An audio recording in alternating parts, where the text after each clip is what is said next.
Comenzamos con esta clase la unidad de electricidad. Dentro de electricidad veremos distintos apartados. Concretamente hoy hablaremos sobre el circuito eléctrico.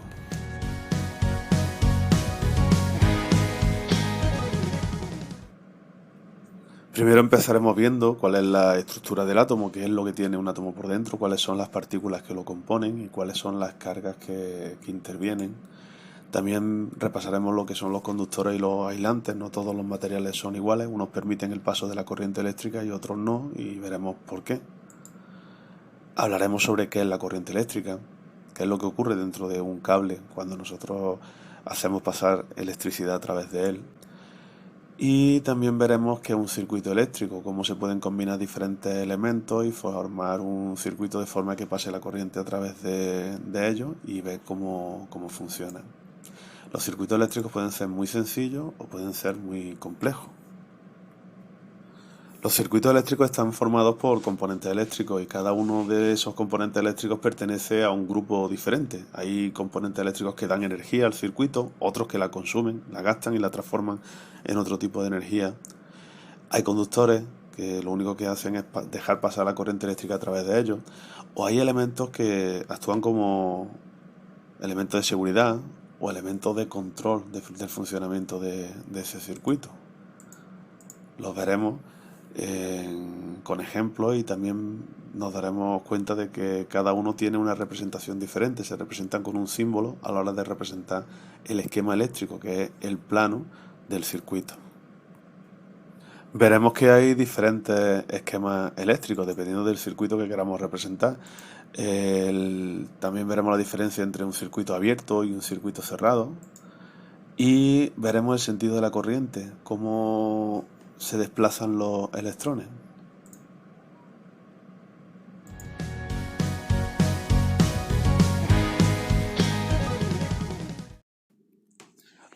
Aquí tenemos las 6 partes del tema, el circuito eléctrico, los componentes, las magnitudes eléctricas, la ley de Ohm, que la vamos a ver, parte teórica y parte práctica con problemas, y luego los test globales, el 1 y el 2.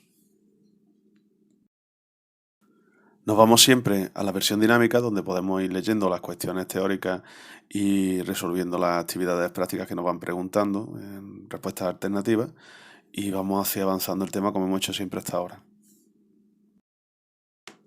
Vamos a comenzar repasando la estructura del átomo. Esto ya lo sabéis.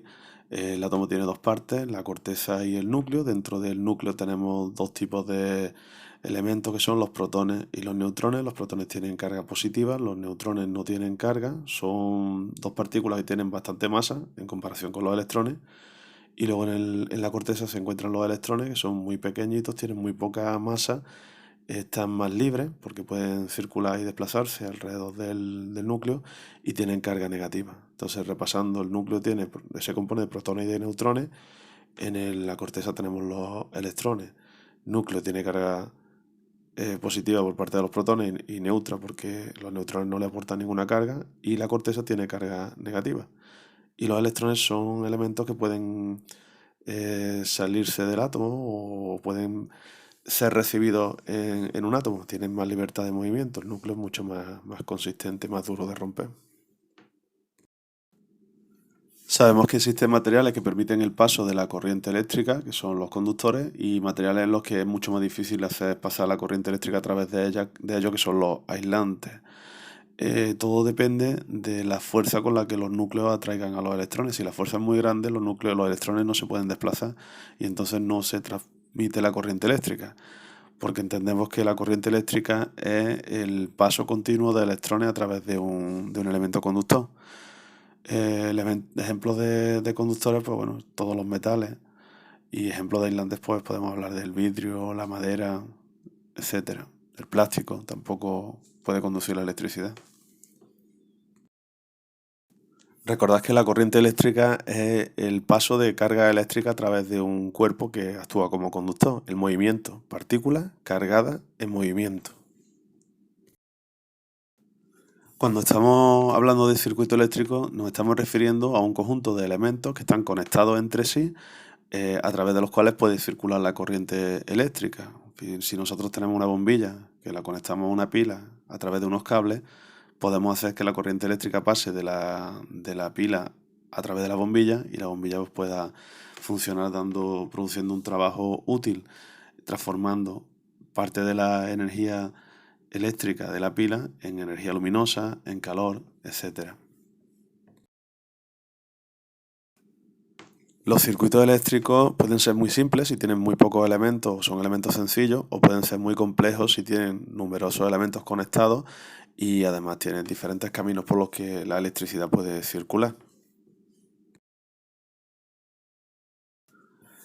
Vamos a hablar ahora de los distintos componentes eléctricos que nosotros podemos encontrar, porque no todos tienen la misma función. Hay unos componentes que son los generadores, que lo que hacen es que dan energía al circuito. Por ejemplo, una pila aporta energía al circuito que luego se puede utilizar para realizar un trabajo o transformar la energía eléctrica en otro tipo de energía, como luz, calor, movimiento.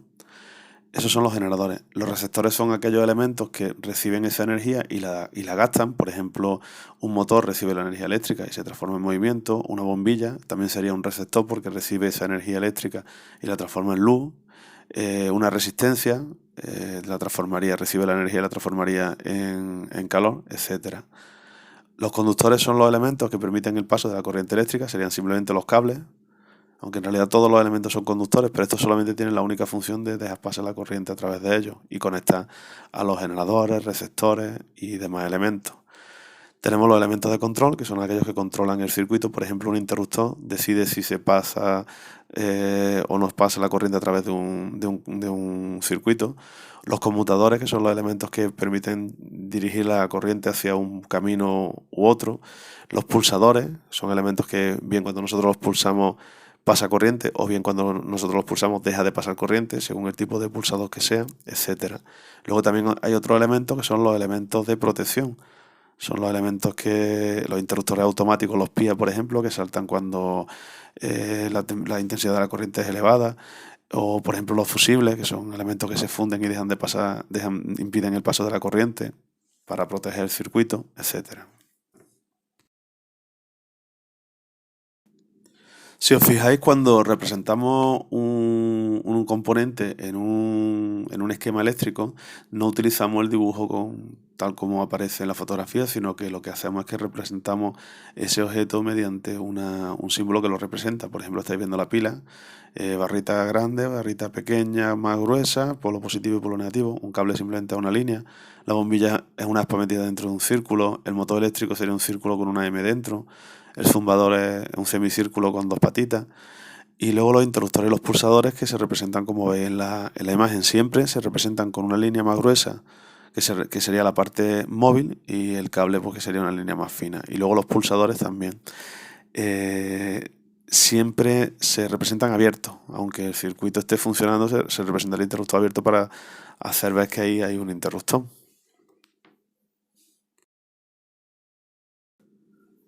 El esquema eléctrico es la representación de ese circuito, entonces nosotros utilizaremos la simbología eléctrica para representar cada uno de los elementos. Si tenemos una pila y tenemos una bombilla, no la dibujaremos como si fuera un dibujo artístico, sino que utilizaríamos la simbología eléctrica para representar mediante un circulito con un aspa la bombilla, y mediante las dos barritas paralelas, una más gruesa y otra más fina, con polo positivo y polo negativo, lo que sería el generador. Y todo ello lo uniríamos con una línea que representaría un cable. Fijaros en el esquema eléctrico que tenemos a la izquierda y el mismo esquema pero a la derecha. En los dos aparece una bombilla que actuaría como receptor porque está recibiendo la energía eléctrica y la consume, la transforma en luz y calor. Tendríamos una pila, que es el generador, que es la que aporta la energía al circuito eléctrico. Y luego tenemos dos elementos. En el de la izquierda aparece un elemento que es el interruptor, que es un elemento de control. Y a la derecha tenemos un pulsador, que también sería un elemento de control. En este caso, el interruptor lo accionaríamos manualmente, le daríamos entrada o salida, dependiendo de si nos interesara que pase o no la corriente, y se quedaría en la última posición que nosotros le hemos fijado. Si tocamos el interruptor y se queda apagado, ya no se cambia solo. Sin embargo, en el pulsador, si nosotros pulsamos, en este caso puede que esté pasando corriente mientras que nosotros pulsamos el pulsador, o bien que cuando lo pulsemos deja de pasar corriente, mientras que está durando la intervención nuestra sobre el circuito. Entonces eso se representa de forma diferente según el tipo de circuito que sea en un esquema diferente. Decimos que un circuito está cerrado cuando los electrones salen de la pila y luego de recorrer el circuito vuelven otra vez a la pila.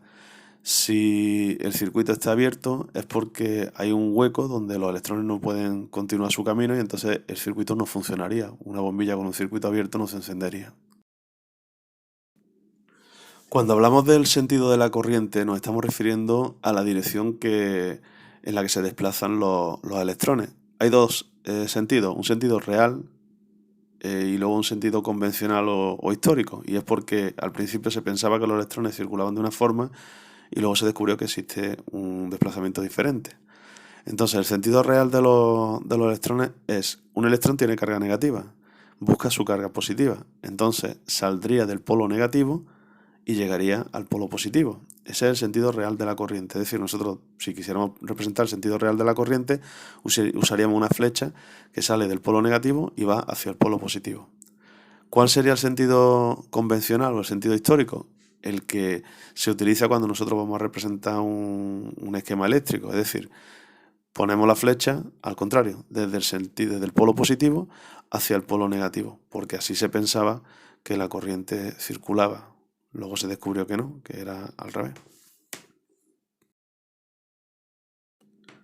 Tenemos ahora aquí tres ejemplos de circuito eléctrico básicos, muy sencillitos. Circuito número uno es una bombilla que está unida a una batería, a una pila, y está controlada por un interruptor. Entonces aquí tendríamos el interruptor sería el elemento de control, la bombilla sería el receptor y la pila sería el generador.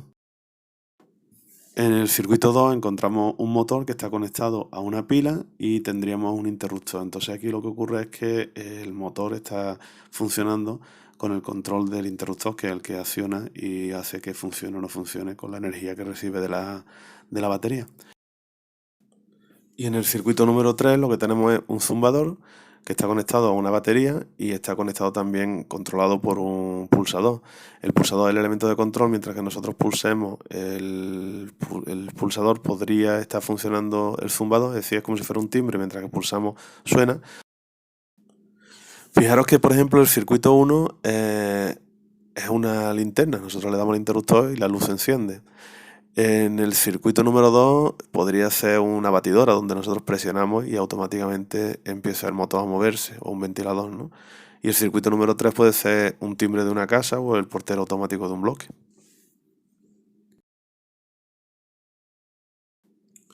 Fijaros en el ejemplo que tenemos aquí, tenemos en el dibujo una pila de petaca, el interruptor de la bombilla, y a la derecha tenemos la simbología eléctrica, así es como se representaría el circuito.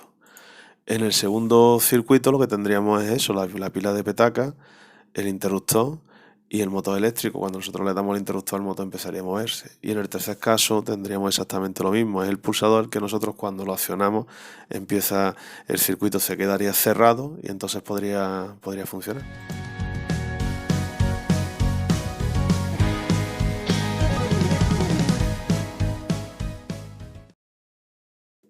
Para repasar los contenidos que hemos visto en esta primera parte de la unidad, vamos a resolver las preguntas del cuestionario que aparece al final del apartado.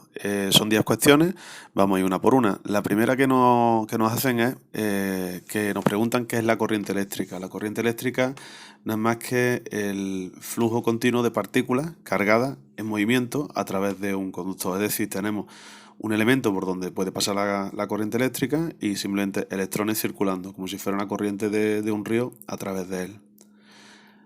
La segunda cuestión es que qué diferencia hay entre los materiales conductores y los aislantes. Nos piden dos ejemplos de cada uno.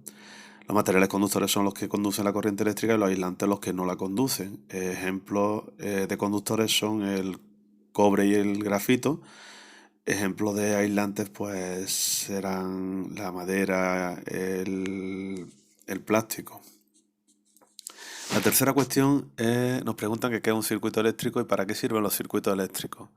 Un circuito eléctrico es un conjunto de elementos eléctricos que están unidos entre sí, a través de los cuales puede circular la corriente eléctrica. Normalmente los circuitos eléctricos sirven para transformar la energía eléctrica en otro tipo de energía, como por ejemplo puede ser el calor a través de las bombillas, y la resistencia, la luz también a través de las lámparas, y el movimiento puede ser a través de los motores. La cuarta pregunta nos hace referencia a las familias de los componentes eléctricos. ¿Cuáles son y qué función hace cada uno? Hay componentes eléctricos que se dedican a aportar energía al circuito, son los generadores, por ejemplo la pila. Junto a ellas se suele indicar la polaridad, dónde está el polo positivo y dónde está el polo negativo. Los cables se representan por una línea continua y el interruptor y el pulsador son dos símbolos muy característicos que ya hemos visto en la unidad. En uno de las tablas aparecen representados. La cuestión número 6 nos dice que es un esquema eléctrico, que pongamos un ejemplo. Un esquema eléctrico simplemente es la representación de un circuito utilizando simbología eléctrica. La cuestión número 7 nos habla del circuito abierto y cerrado. ¿Qué significa? Un circuito abierto es un circuito por el que no pasa la corriente porque no termina los electrones de tener un camino por el que salir y entrar de la batería. Y el circuito cerrado es aquel en el que sí están conectados todos los elementos. Un circuito abierto puede ser un interruptor que esté abierto y no permite el paso de corriente, o puede ser un corte en un cable y se impide el paso de la corriente desde la salida hasta la entrada. La cuestión número 8 nos pregunta cuál es el sentido real de la corriente eléctrica. Los electrones tienen carga negativa, salen del polo negativo y buscan el polo positivo. Ese es el sentido real de la corriente. El sentido convencional es el contrario. Se representaría como una línea que sale del polo positivo al polo negativo. La diferencia está en que el sentido real es el que existe en la naturaleza y el sentido convencional es el que se utiliza a la hora de representarla en los esquemas eléctricos y el que inicialmente se pensaba que era así. Y por último, la cuestión número 9 y la número 10 nos pide que dibujemos un circuito usando simbología eléctrica. Simplemente tendríamos que utilizar los símbolos del interruptor, de la pila, de la bombilla, del motor y del pulsador, tal como lo hemos visto en el tema que estamos estudiando, y unirlo mediante una línea continua.